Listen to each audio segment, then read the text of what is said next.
আজকে আমরা action potential সম্বন্ধে জানবো।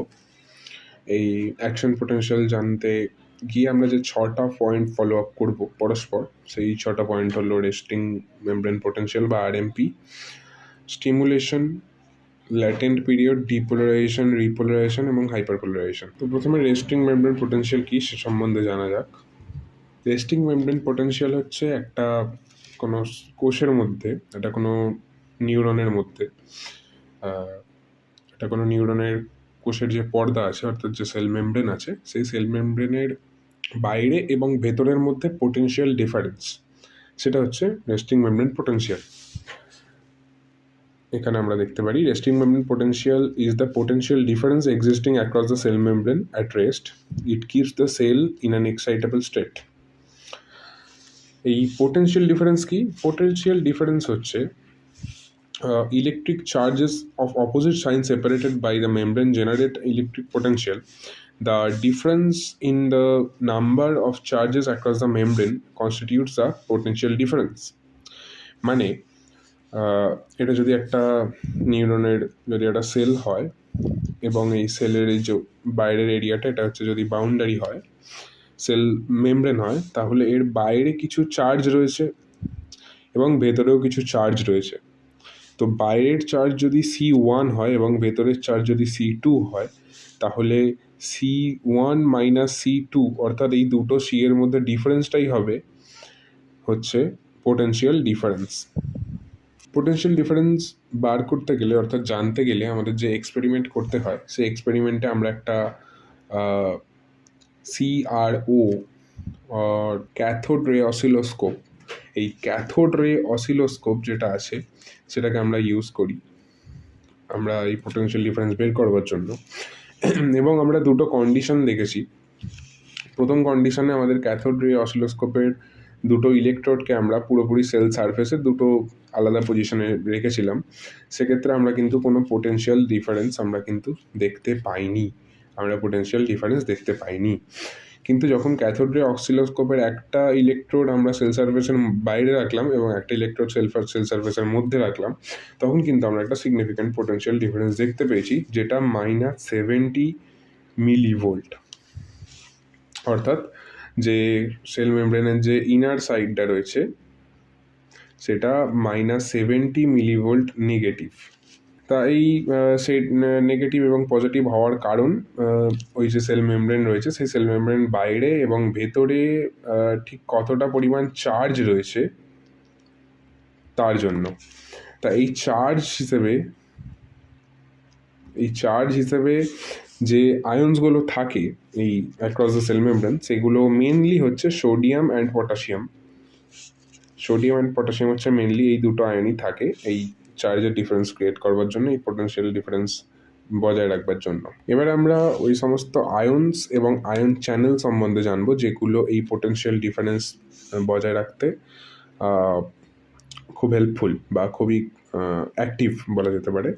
একটা সেল মেমব্রেনের যে দুধারে যে পোটেনশিয়াল ডিফারেন্স ক্রিয়েট হয়, সেই পোটেনশিয়াল ডিফারেন্সের ক্রিয়েট হওয়ার জন্য যে সমস্ত আয়ন্স এবং আয়ন চ্যানেলসগুলো রেসপন্সিবল, আমরা সে সম্বন্ধে জানবো। আমরা অলরেডি বলেছি দুটো মেন আয়ন এর জন্য রেসপন্সিবল। সেই দুটো মেন আয়ন হলো, একটা হচ্ছে সোডিয়াম আয়ন আর একটা হচ্ছে পটাশিয়াম আয়ন। এই সোডিয়াম আয়ন কি হয়, আমাদের কোষের বাইরে, সেলের বাইরে খুব পরিমাণে থাকে, সেলের বাইরে অনেকটা পরিমাণে থাকে। আর পটাশিয়াম আয়ন সেলের ভেতরে বেশি থাকে। এটা ন্যাচারাল গ্রেডিয়েন্ট তৈরি হয়। ন্যাচারাল গ্রেডিয়েন্ট বলতে, এটা যদি একটা সেল হয় তাহলে এই সেলের বাইরে রয়েছে সোডিয়াম আয়নস বেশি এবং ভেতরে রয়েছে পটাশিয়াম আয়ন বেশি। সেক্ষেত্রে এদের একটা ন্যাচারাল গ্রেডিয়েন্ট তৈরি হয়। গ্রেডিয়েন্ট মানে এই সোডিয়াম আয়নের একটা টেন্ডেন্সি থাকে যে সে বাইরে থেকে ভেতরে প্রবেশ করবে, এবং পটাশিয়াম আয়নের একটা টেন্ডেন্সি থাকে সে ভেতর থেকে বাইরে যাবে। এই গ্রেডিয়েন্টের জন্য তাদের একটা মুভমেন্ট দেখা যেতে পারতো, কিন্তু যেহেতু এখানে সেল মেমব্রেন প্রেজেন্ট রয়েছে, তাই সেল মেমব্রেন এই মুভমেন্টগুলোকে কিন্তু বাধা দিচ্ছে, অল টাইম এটাকে কিন্তু বাধা দিচ্ছে, এটাকে হতে দিচ্ছে না। কিন্তু স্পেসিফিক কন্ডিশনে এই বাধা বিপত্তি কিন্তু কাজ করে না। সেই স্পেসিফিক কন্ডিশন হচ্ছে যখন অ্যাকশন পোটেনশিয়াল অ্যারাইজ করে। তা সেল মেমব্রেনের মধ্যে কিছু চ্যানেলস থাকে, চ্যানেলস প্রোটিনস যেগুলো হয়, এই চ্যানেল প্রোটিনের মাধ্যমে কিন্তু এই সমস্ত যে আয়ন্সগুলো আছে সেগুলো কি করে যাওয়া এবং আসা করে এই চ্যানেল প্রোটিনের মাধ্যমে। তা এই চ্যানেল প্রোটিন যেহেতু আমাদের দুটো আয়ন এই কেসে মেজর ইনভলভমেন্ট দেখায়, একটা পটাশিয়াম এবং একটা সোডিয়াম, তাই এই চ্যানেলও দুটো আছে, একটা ভোল্টেজ গেটেড সোডিয়াম চ্যানেল আর একটা ভোল্টেজ গেটেড পটাশিয়াম চ্যানেল। এক্ষেত্রে আমরা প্রথমে ভোল্টেজ গেটেড সোডিয়াম চ্যানেল সম্বন্ধে জানবো।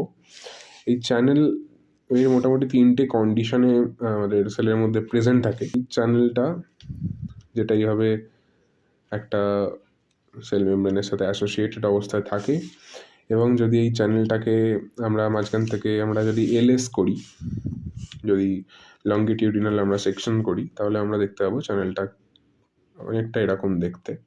তাই এর মধ্যে আমরা এই যে চ্যানেলটা ছবি আঁকলাম, এর মধ্যে আমরা কয়েকটা মেজর পয়েন্ট আমরা দেখতে পাচ্ছি। সেই মেজর পয়েন্টগুলোকে আমি হাইলাইট করি। প্রথম হচ্ছে এই নর্মাল চ্যানেল প্রোটিনটা, এই যে এইভাবে রয়েছে এই চ্যানেল প্রোটিনটা, এবং এর মাঝখানে একটা গেট টাইপের রয়েছে, এইটাকে বলা হয় অ্যাক্টিভেশন গেট।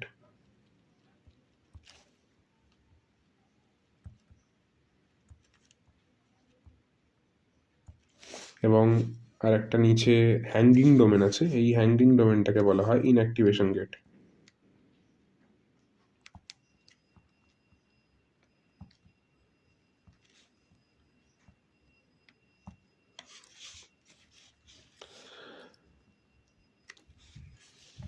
তা এটা স্পেসিফিক কন্ডিশনে, এটা স্পেসিফিক স্ট্রাকচারাল কনফার্মেশন নিয়ে থাকে। যেমন একটা কন্ডিশন হলো closed but capable of opening. এই কন্ডিশনে কি হয়, অ্যাক্টিভেশন গেটটা ক্লোজ থাকে, কিন্তু যখন এখানে একটা ভোল্টেজ অ্যাপিয়ার হয় তখন কিন্তু এটা আবার কেপেবল থাকে কি এই অ্যাক্টিভেশন গেটটা ওপেন হয়ে যাবে, এবং তখন এখান দিয়ে যে আয়ন যে রয়েছে, সোডিয়াম আয়ন যে রয়েছে, তার কিন্তু একটা ইনফ্লাক্স দেখা যাবে। এছাড়া আরেকটা কন্ডিশন হচ্ছে ফুলি ওপেন, যখন ভোল্টেজ অ্যারাইজ করে গেছে তখন কি হয়, তখন অ্যাক্টিভেশন গেট যথারীতি নিজে খুলে যায় এবং এখান দিয়ে সোডিয়াম ইনফ্লাক্স দেখা যায়, সোডিয়াম প্লাস আয়নের ইনফ্লাক্স দেখা যায়, এবং এর যে হ্যাঙ্গিং ডোমেন আছে সে এখনো হ্যাঙ্গিং অবস্থাতেই থাকে। এছাড়া আরেকটা condition closed and not capable of opening condition. এই কন্ডিশনে কি দেখা যায়, এই যে ইনঅ্যাক্টিভেশন ডোমেনটা গিয়ে physically intercellular site of the রিসেপ্টরকে ফিজিক্যালি ব্লক করে, এটাকে হচ্ছে ফিজিক্যাল ব্লকেজ, এবং তখন অবশ্যই এই সোডিয়াম আয়ন কিন্তু আসতে পারে না। এরপরে আমরা দেখব পটাশিয়াম চ্যানেলের কথা। তা পটাশিয়াম চ্যানেলটার বেসিক একটা স্ট্রাকচার আমরা আগে দেখে নেবো অবশ্যই। এই সেকশনটাকে অনেকটা এরকম দেখতে লাগে, এবং এর মূলত একটাই ডোমেন থাকে, মেইন ডোমেন। অবশ্যই চ্যানেল প্রোটিনটা হোল রয়েছে প্রেজেন্ট, এবং তাদের মাঝখানে একটাই গেট থাকে, যে গেটটাকে অ্যাক্টিভেশন গেট বলা হয়। এবং এই গেটটা যেটা রয়েছে তার দুটোই কন্ডিশন রয়েছে, একটা প্রপার ক্লোজড, একটা প্রপার ওপেন। যেক্ষেত্রে অ্যাক্টিভেশন গেট ক্লোজ থাকে সেক্ষেত্রে এটা প্রপার ক্লোজড, এবং যেক্ষেত্রে অ্যাক্টিভেশন গেট ওপেন থাকে সেক্ষেত্রে এটা ফ্রি আয়ন পারমিয়েবল হয়ে যায় এবং এটা ওপেন কন্ডিশন ধরা হয়। স্টিমুলেশনকে আমরা মোটামুটি 3 ভাগে ভাগ করতে পারি। 1 নম্বর হচ্ছে সাব থ্রেশোল্ড স্টিমুলেশন, 2 নম্বর থ্রেশোল্ড স্টিমুলেশন, এবং 3 নম্বর সুপ্রাথ্রেশোল্ড স্টিমুলেশন।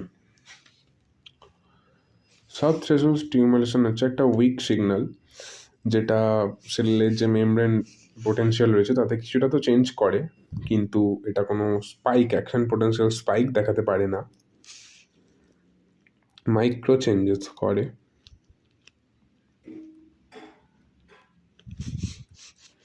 কিন্তু স্পাইক হয় না,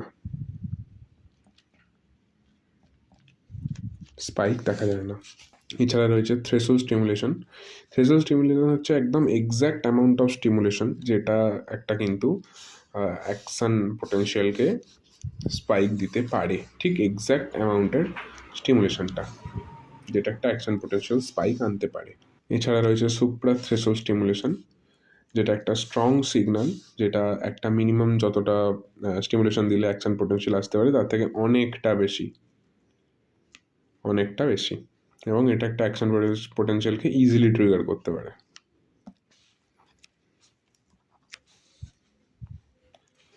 আমরা এই পাশের গ্রাফে দেখতে পারি এই যে ছোট ছোট স্পাইকসগুলো, এই ছোট ছোট স্পাইকসগুলো হচ্ছে রিপ্রেজেন্ট করে সাব থ্রেশোল্ড স্টিমুলেশনকে।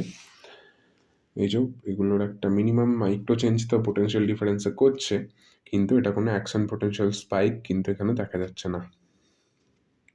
এছাড়া রয়েছে থ্রেশোল্ড স্টিমুলেশন, যেটা একদম ঠিক এক্স্যাক্ট অ্যামাউন্ট অফ স্টিমুলেশন, যেটা একটা মোটামুটি 15 মিলি ভোল্টের একটা স্পাইক ক্রিয়েট করে, যে স্পাইকটা যখন রেস্টিং মেমরি পোটেনশিয়ালকে -55 মিলি ভোল্টে পৌঁছে দেয় তখন একটা অ্যাকশন পোটেনশিয়াল আমরা দেখতে পারি।